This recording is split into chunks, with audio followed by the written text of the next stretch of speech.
오늘은 1월 세 번째 주일인데요. 새해 2020년이 되어서 첫째 주일부터 제목과 주제는 약간 다른 듯 보였을지라도 실제는 믿음에 대한 그림들을 계속해서 그려나가고 있습니다. 믿음이라 하는 것은 사실은 굉장히 입체적인 것인데 흔히 장님 코끼리 만진다 하는 것으로 우리들이 꼬리를 만지거나 혹은 코를 만지거나 다리나 배를 만지고 나서는 그것에 대한 인상이 너무나 강렬한 나머지 믿음이란 이런 것이다 스스로 단정지어 버리고서는 더 이상의 믿음에 대한 고민이나 그림을 그리지 못하곤 하는 경우가 어느 교회, 어느 성도들, 어느 시대에나 종종 있곤 합니다. 그러나 성경 66권을 우리들이 부지런히 읽고 묵상을 하다 보면 믿음은 그렇게 수평적이고 단편적이지가 않습니다. 굉장히 입체적이면서 굉장히 여러 각도를 우리로 생각하게 만들기 때문에 우리 성도들이 내가 알고 있는 믿음이 믿음에 대한 전부이다 여기지 마시고 끊임없이 말씀 속에서 진정한 믿음이 무엇인가 하는 것을 깨달아 알아나가는 우리 성도들이 되셨으면 좋겠습니다. 첫째 주에 우리가 부흥이라는 제목으로 하박국 선지자에게 주셨던 하나님의 말씀을 생각해 봤죠. 하박국 선지자와 하나님과의 대화를 통해서 하박국 선지자는 분노했었어요. 왜 하나님 악한 자들은 더 잘 되는 것 같고 선한 자들이 고통을 받습니까? 그럴 때 하나님의 최종적 질문이 뭡니까? 너는 정녕 선하냐? 나는 의인은 반드시 구원할 것이고 하나님 앞에 범죄한 자들은 끝내는 멸할 것인데 너는 지금 마치 네가 의로운 자인 것 마냥 자신만만하게 나에게 질문하고 있으나 너에겐 정녕 믿음이 있느냐? 오직 의인은 믿음으로 말미암아 살 것인데 네가 믿음이 있는 의인인 것이 맞느냐? 그 질문을 할 때 하박국 선지자는 주님은 진노 중에라도 긍휼을 잊지 말아 주옵소서. 주께서 행하시는 그 일 혹여라도 하박국 선지자의 문맥의 어감 속에서는 이런 내용도 들어있는 거죠. 제가 주님에게 버림을 받아 바울 사도도 늘 그걸 고민했잖아요. 많은 이들에게 복음을 전하다가 내가 오히려 버림받는 자가 될까 두려워하노라. 하박국 선지자에게도 그 마음이 있었을 거예요. 제가 하나님 앞에 구원받는 자가 되지 않는다 할지라도 주는 주의 일을 이 수년 내에 부흥케 하옵소서. 하나님의 의로움과 권능과 능력을 드러내셔서 주님 말씀하신 대로 믿음 있는 자들은 구하시고 하나님 앞에 범죄한 자들은 멸하시옵소서. 그러나 그 진노 중에서라도 긍휼을 잊지 말아 주옵소서. 이것이 하박국 선지자가 깨달았던 믿음의 한 모습이죠. 지난 주일은 우리가 예수님의 훈련 프로그램 속에서 갈릴리 바다에서 언제나 늘 우리와 함께 하시지만 우리가 그것을 느끼지 못하고 살아갈 것을 염려하셔서 너의 눈에 내가 비록 보이지 않을지라도 깊이 잠들어 있는 것과 같이 전혀 인기척을 내지 않는다 할지라도 그 어떤 풍랑에도 두려워하지 말고 내가 너와 함께 하고 있다는 사실을 기억하라 하시는 주님의 말씀을 생각해 보았습니다. 그때 주님께서 하시는 말씀이 뭐였습니까? 이 믿음이 적은 자들아 어찌하여 두려워하느냐. 바로 이 믿음의 문제를 주님께서도 또다시 이야기를 하셨습니다. 그래서 오늘부터 시간이 허락되는 대로 몇 주간에 걸쳐서 히브리서 11장 흔히 믿음장이라 이야기하잖아요. 이 전장을 다 강의하기에는 주일 오전엔 여러 가지 또 다른 주일에 대한 주제들을 생각해 봐야 될 것이 있어서 전장을 다 강의하지는 못하겠고요. 그 가운데 하나님께서 감동 주시는 대로 몇 구절을 통해서 조금이라도 더 믿음을 입체적으로 그려가 보려고 합니다. 자, 여러분 오늘 우리가 읽은 말씀은 30절입니다. 다시 한번 여러분이 30절을 읽어볼까요? 시작.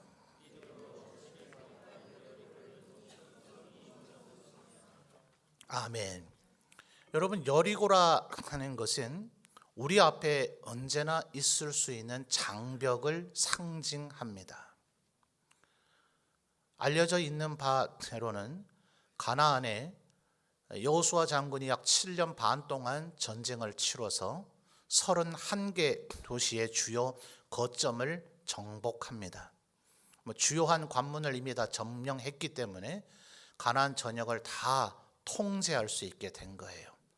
우리 한강 이남의 삼남 지역을 예를 든다면 경주와 상주, 충주와 청주, 전주와 나주를 점령함으로써 삼남의 주요 관문들을 다 통제할 수 있게 되는 거죠.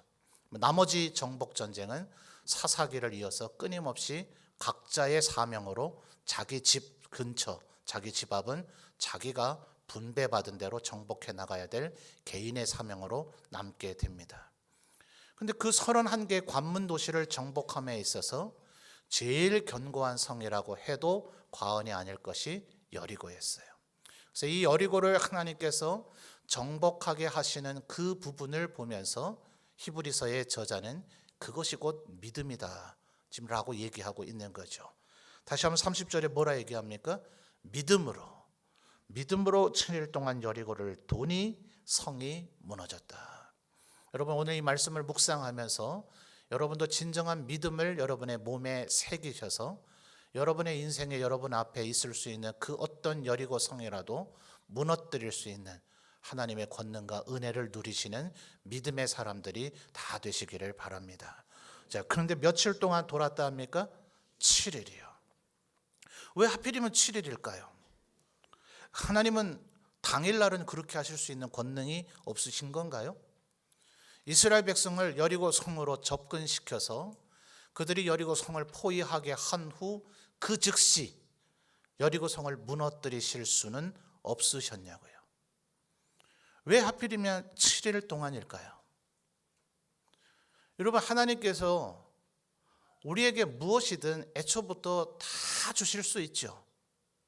그런데 그렇다면 하나님은 사랑의 하나님이시지만 동시에 공의의 하나님이시기도 한데 우리에게 상 주셔야 할 이유가 무엇입니까? 마귀가 시비를 걸잖아요. 욥의 경우 그러하죠. 천하의 욥과 같은 의인을 받는가?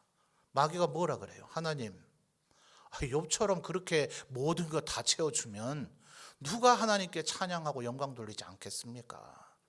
그게 욥이 대단한 녀석이라 그런 줄 압니까? 아내도 좋죠. 자식도 말 잘 듣죠. 먹고 사는데 아무 문제, 부족한 게 뭐 있습니까? 그러니까 욥이 하나님을 찬양하죠. 그 모든 거 한번 다 앗아가 보십시오. 그가 과연 하나님을 찬양하며 영광 돌릴까요? 욥에게만 그러겠습니까? 우리에게도 그렇죠. 하나님은 우리 모두 누구에게라도 그저 구원의 은혜만 베풀어 주실 뿐만 아니라 우리에게 상급도 넘치도록 쏟아 부어주기를 원하시는 줄 믿습니다. 그래서 우리가 하나님 앞에 합격점을 받고 마귀 사탄 그 아니라 누구라 하더라도 하나님 왜 이 사람에게 상급을 주십니까? 왜 축복 주십니까? 이렇게 시비 걸지 못하도록. 그럼 큰일 났네요. 그거 우리가 다 해내야 됩니까? 아니요. 하나님께서는 우리에게 믿음을 주셔서 그 믿음으로 우리가 그것을 이루게 하시고서는 실상은 누가 했어요? 사실은 하나님이 하신 거죠. 그러니까 바울 사도가 뭐라 그래요? 나의 나 된 것은 다 내 능력이라 그래요? 하나님의 은혜라. 내가 한 것 같았지만 지내놓고 보니 하나님께서 힘 주시고 은혜 주시고 능력 주셔서 나로 하여금 영광의 면류관을 쓰게 하시려고 이 모든 과정을 겪어내게 하셨구나. 이것을 깨닫는 것이 또한 믿음인 줄 믿습니다. 그게 일종의 7일이에요. 그 7일을 잘 견뎌내야 돼요. 하나님 힘들어요, 어려워요, 이 7일 못하겠어요, 이러면 안 된다 이 말입니다. 이것은 여리고 성을 도는 이들에게는 단순히 7일이었을지 몰라요. 그러나 어떤 이들에게는 이것이 7개월이 될 수도 있고 7년이 될 수도 있고 혹은 70년이 될 수도 있는데 그것은 오직 하나님만 아셔요. 하나님의 그 정한 때에 분량이 되게 되면 하나님께서 반드시 그 견고한 성을 무너뜨리실 건데 그 날이 긴가 짧은가 왜 그런가? 글쎄요, 그것은 하나님의 주권에 달려 있어서 각 사람에게 왜 그리 행하시는지 우리는 알지 못하나 우리가 의심치 않고 신뢰할 수 있는 하나님의 속성이 있으신데 그분은 우리를 향한 긍휼과 은혜와 자비가 무한하시다. 우리를 애먹이려는 분은 아니시다. 우리는 이해가 되질 않지만 하나님께서 그리 하실 때는 그것이 나에게 가장 좋은 길이었기 때문에 그렇다. 요한복음 13장을 보면 예수께서 십자가를 지시기 직전에 제자들의 발을 씻어주는 대목이 나오는데 제자들 황당하죠. 그건 유대인의 종조차도 안 하는 일인데 스승이자 주님 대신 예수께서 그 일을 행하고자 하시니 베드로 같은 일을 완강히 거부하며 펄쩍 뜁니다. 그때 주님께서는 한 가지 의미를 두고 하신 말씀이지만 우리가 굉장히 많은 의미로 묵상할 수 있을 것 같은데 주님 이렇게 말씀하셔요. 내가 지금 하는 일을 네가 지금은 알지 못하나 후에는 알리라. 주님 왜 나에게는 7일입니까? 왜 나에게는 7개월입니까? 왜 나에게는 7년이나 됐었어야 됐던 거죠? 왜 나는 아직 70년째입니까? 나는 왜 아직도 여리고성을 돌고 있어야 됩니까? 우리 알 길이 없어요. 그러나 분명한 것은 하나님은 언제나 우리에게 제일 좋은 것을 주시는 분이시다. 절대로 우리를 애먹이거나 괴롭히려고 하는 분 아니라 마귀는 우리를 흔들어 놓고 유혹과 미혹 속으로 우리를 몰아넣으려 하겠지만 주님 말씀하시기를 구하라 찾으라 두드리라 너희 아버지가 악한 자일지라도 너희에게 좋은 것을 주고자 할 것이거늘 하늘에 계신 너희 아버지께서 너희에게 어떤 것을요? 성령님을 또 다른 복음서에서는 제일 좋은 것을 주고자 하지 않겠는가? 그분이 우리 하나님이시다. 그분이 나에게 7일을 원하셨다면 반드시 이유가 있을 것이고 나에게 70년을 원하고 계시다면 그 또한 이유가 있을 것이다. 그러므로 이 7일 이것은 7때라는 표현으로 성경에 더 많이 나타납니다. 가장 두드러진 게 다니엘서에 나타나는 느부갓네살 왕의 일화입니다. 그가 두 번째 꿈을 꾸게 되지요. 그 꿈 역시 해석하지 못해서 다니엘의 도움을 또다시 받게 되는데 꿈에 거대한 나무를 봤어요. 어마어마하게 큰 나무라서 그 나무 가지에는 이 세상 모든 새들이 깃들일 수 있고 그 나무 그늘 아래 이 세상의 모든 짐승들과 모든 사람이 그 그늘에 편히 쉴 수 있고 이스라엘은 낮이 50도도 올라가는 더운 날씨라서 나무 그늘이 절대적으로 필요하거든요. 그 나무에서 나는 열매는 모든 생물들이 다 먹을 수 있더라. 그런데 하늘에 계신 순찰자 한 거룩한 자가 보니 이 나무 이거 안 되겠다 해서 그 나무를 찍어 베어 버리시더라. 그런데 나무의 그루터기는 남겨두시더라. 이 꿈이 도대체 뭔가 다니엘이 해석해 줍니다. 그거 바로 당신 얘기입니다.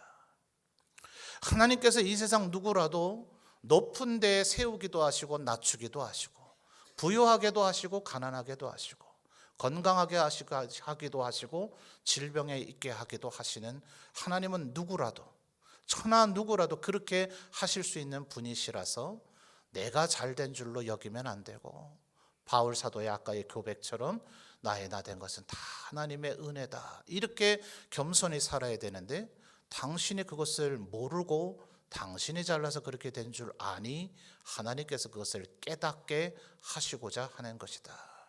지금까지 당신이 악행을 많이 하고 살았으니 지금이라도 정신 차리고 하나님 앞에 겸손히 선행을 행하며 살면 하나님께서 이 일을 당신에게 행하지 않으실 거다. 느부갓네살이 바짝 긴장하고 겁을 집어먹어서 12달 1년 동안은 아주 조신하게 살아갑니다. 근데 인간이 언제나 이 1년쯤 지나면 망각하게 되어져 있거든요. 12달이 되었을 때에 다니엘 4장을 나중에 찾아보시면 이 얘기가 상세하게 기록이 되어 있습니다. 그가 자기가 세운 바벨론 대제국을 보면서 또다시 어깨에 힘이 들어가고 마음에 교만이 샘솟은 거예요. 어마어마한 대제국이었거든요. 그 도성은 그 높이가 30m가 넘었다 해요. 성이. 그거 어떻게 누가 무너뜨릴 수 있겠어요? 그 성벽의 두께가 얼마나 두꺼웠는지 그 성벽 위로 전차가 달릴 수 있었대요. 중국인들이 만들어 온 만리장성처럼요. 더더군다나 메디아에서 시집온 공주가 자기 친정은 산 좋고 물 좋은데 바벨론은 황량한 들판밖에 없다 하니, 그래? 그렇게 고향이 그리워? 그럼 내가 정원 하나 만들어주지 하면서 정원을 만들었는데 마을이 정원인지 아예 산이에요. 얼마나 높은 산을 정원이라고 만들어줬는지 구름을 뚫고 올라갔더라는 거예요. 그래서 고대 7대 불가사의라고 세계에서, 이건 불신자들도 하는 소리입니다. 세계 7대 불가사의, 느부갓네살 왕이 만든 공중정원. 바벨론이라는 도시 자체가 황량한 벌판 가운데 약간 지대가 높은 곳에 바벨론 도성을 만들었는데, 그 안에 산이, 구름을 뚫고 올라간 산을 만들어 놨으니 멀리에서 보면 바벨론 도성은 잘 안 보이고 구름을 뚫고 올라가 있는 인공으로 만든 정원, 산 모양으로 되어 있는 그것만 보이는 거예요. 그러니 마치 공중에 떠 있는 것과 같아서 공중정원, 영어로 행인 가든이라 불려졌다. 자, 느부갓네살이 이쯤 되니 좀 교만한 마음을 먹을 법하지 않아요? 그러니까 그거를 또다시 마음에 막 교만해지고 어깨에 힘이 들어가서 말을 한 것도 아니, 입 밖으로 말을 해서 범죄한 것이 아니라 이 입술이 달싹달싹 하려고 내가 요 말을 하려고 생각한 것이, 내가 건설한 이 대바벨론 제국이 얼마나 대단한가라는 말을 하려고 하는데 하나님께서 느부갓네살을 미치광이가 되게 만드셨다. 스스로를 소로 여겨서 뭐 옷을 갈아입지도 아니하고 목욕도 하지 아니하고 손발톱 깎지 아니하고 머리털은 길게 되고 풀 뜯어먹고 이슬 속에 자면서 그렇게 7때를 지났을 그때에, 4발 달린 짐승은 절대로 하늘을 쳐다볼 구조가 못 되죠. 목뼈가 그렇게 구조가 되어 있어서 하늘을 못 봐요.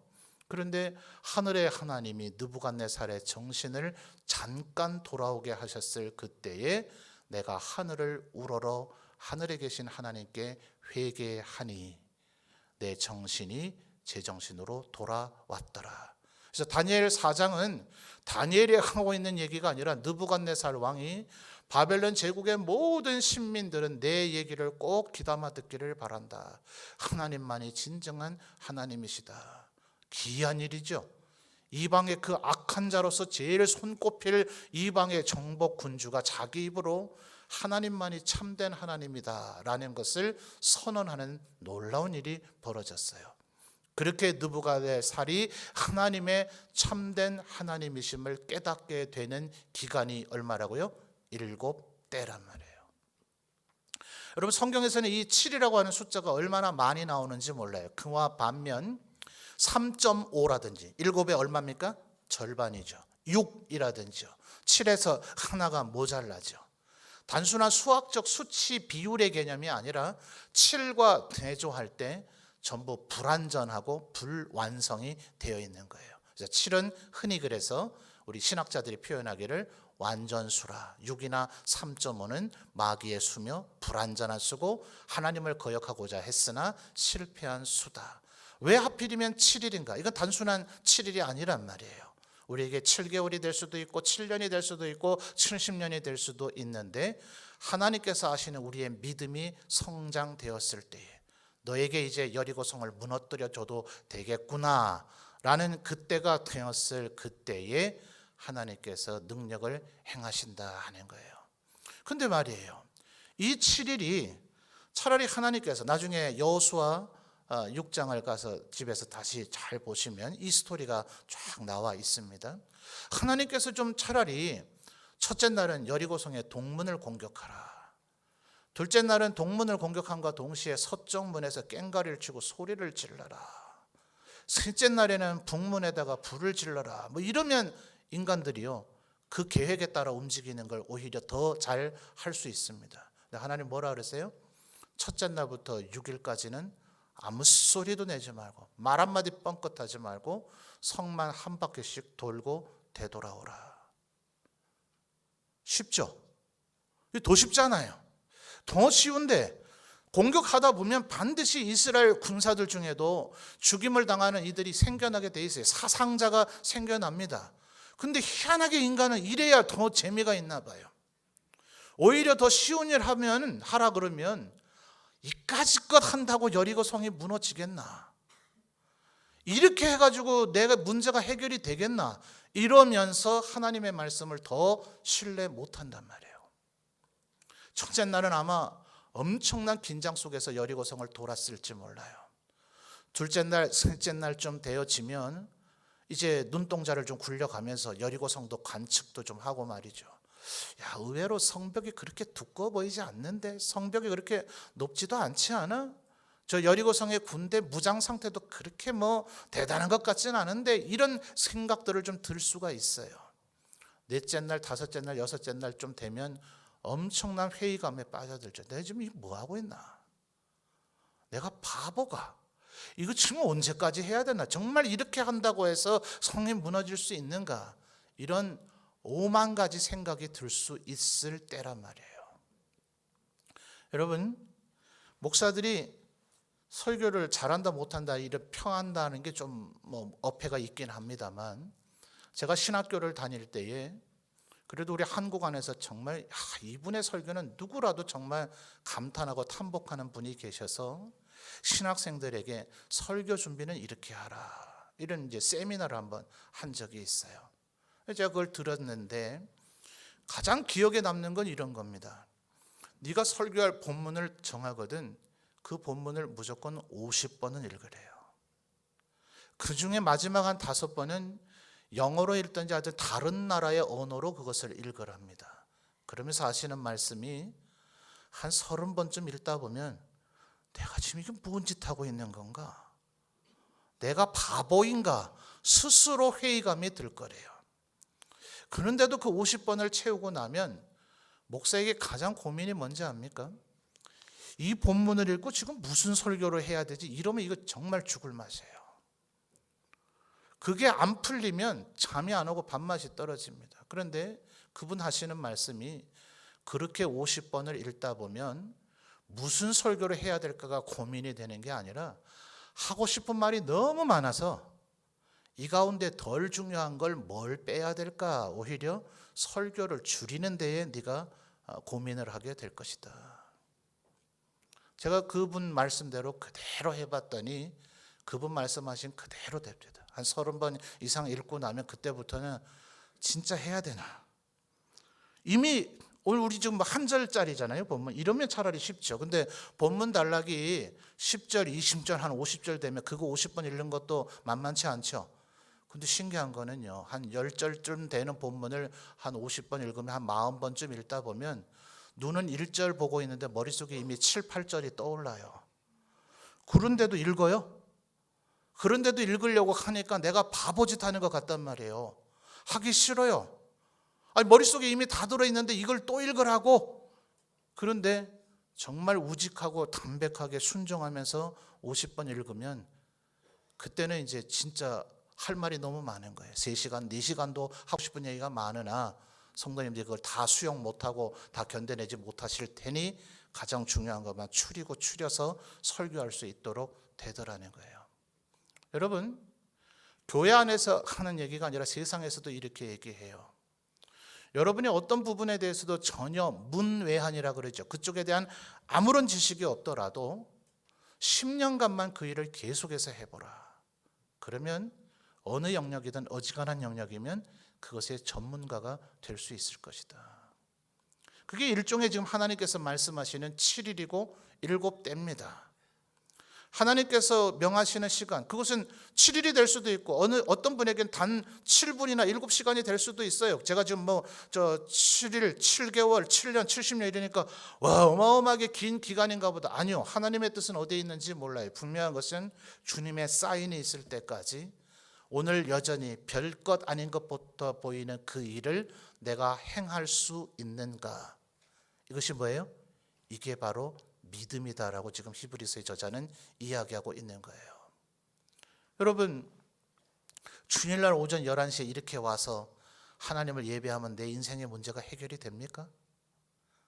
지금 이 시간조차라도 가서 내 인생의 문제를 해결하기 위해서 그 문제가 뭔지, 돈의 문제인지 건강의 문제인지 또 다른 인간관계의 문제인지 그 사람을 찾아다니고 돈을 벌고 내 건강을 치료하기 위해서 하다못해 운동이라도 하든지 그래야 되지 않을까요?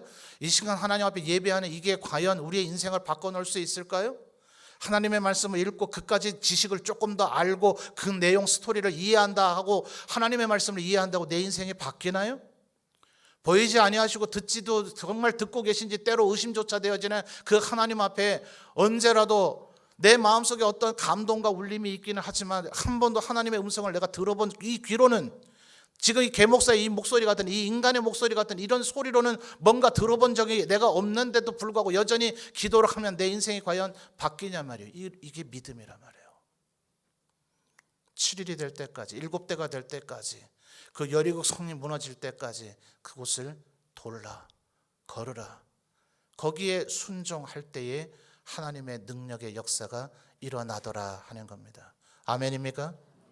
여러분 대단한 일을 하라 그러면 인간이 오히려 더 잘해요. 그런데 예배하라, 말씀 읽어라, 기도하라, 순종하라 이까지 것을 한다고 내 인생에 무슨 변화가 있겠는가?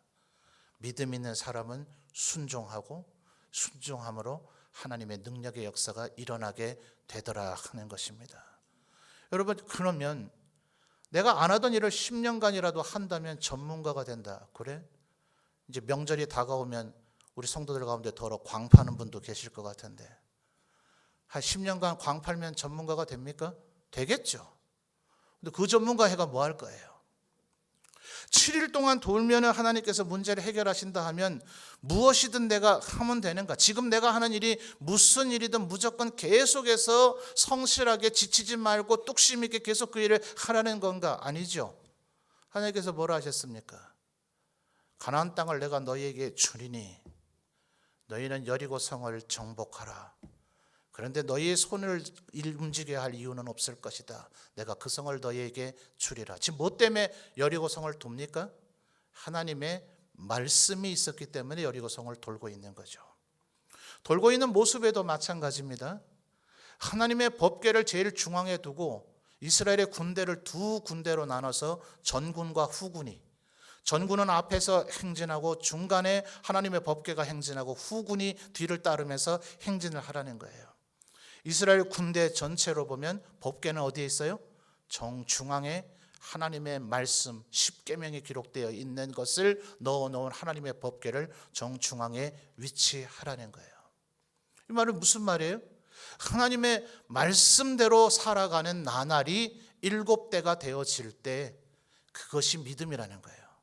내가 하고 있는 악한 일을 지금 부지런히 해서 그것을 7대 10년 채우면 그게 문제 해결되는 게 아니라 하나님께서 말씀하신 것 신구약 성경을 보십시오.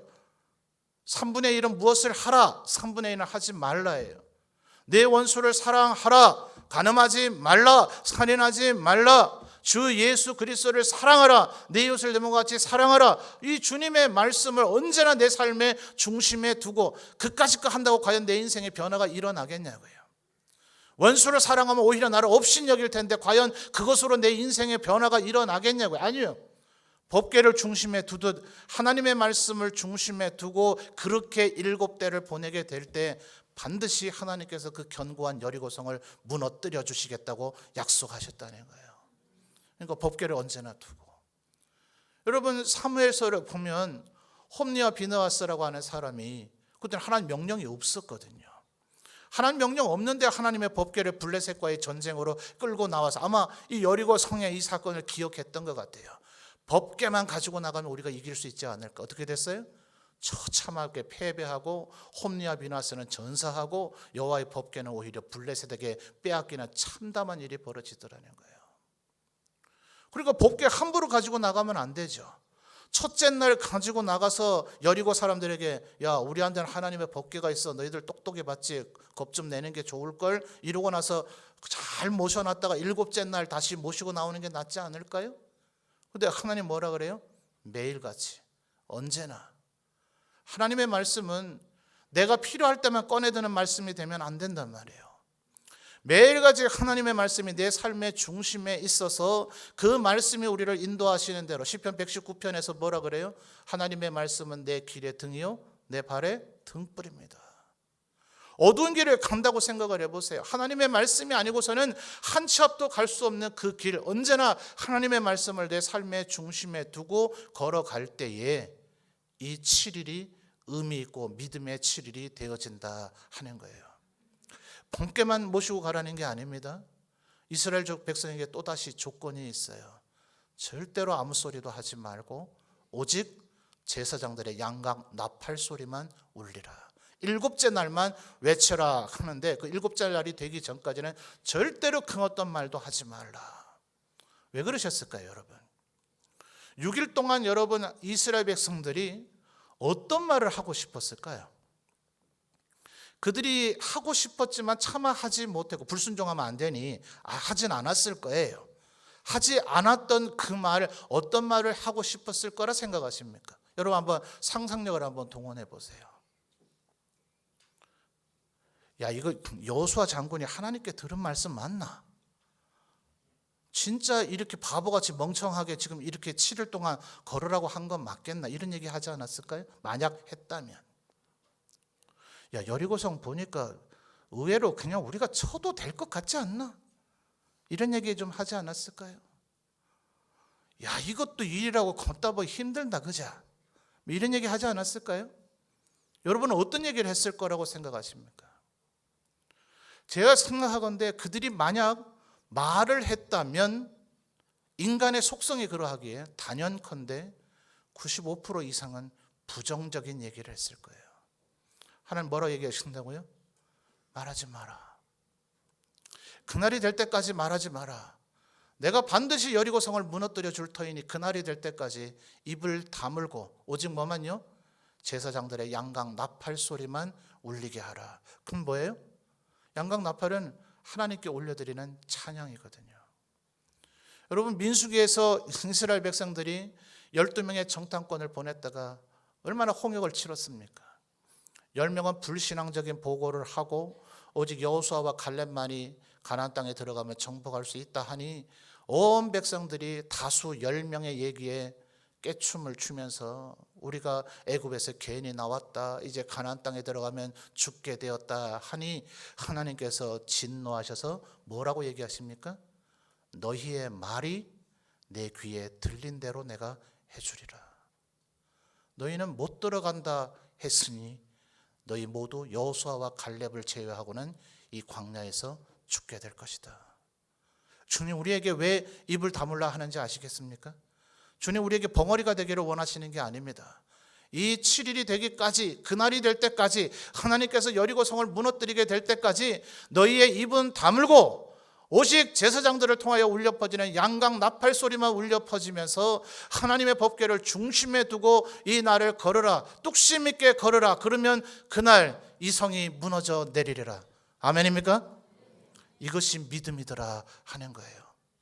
무슨 대단한 일을 우리가 해야 되는 게 아니라 지금 하나님께서 우리에게 하라는 그 일상의 일, 지치지 말고 흔들리지 말고 불평하거나 원망하지 말고 하나님 말씀대로만 살면 이 길이 살 길이고 이것이 승리의 길이고 이것이 성공할 수 있는 길이라는 걸 확신하고 믿고 붙잡고 말씀하고 말씀 읽고 기도하고 예배하는 이 삶을 주님이 능력을 행하시는 그날까지 뚝심 있게 원망하지 않고 찬양하면서 이 길을 걸어가다 보면, 그래서 히브리서 저자가 오늘 30절에 뭐라고요? 믿음으로 7일 동안 여리고를 도니 성이 무너졌으며 하나님께서 무너져 내려 주실 줄 믿습니다. 이 믿음을 마음속에 꼭 간직하시는 저와 여러분 되시기를 주님의 이름으로 축원합니다. 우리가 지금 하는 이 일이 아무것도 아닌 것 같을지라도 이렇게 성을 돈다고 뭐가 되랴? 아니요. 하나님께서 일을 하실 거예요. 하나님이 하십니다. 우리 보고 하라고 하지 않습니다. 하나님의 말씀만 순종하면 하나님께서 우리에게 은혜를 베풀어 주실 줄 믿습니다.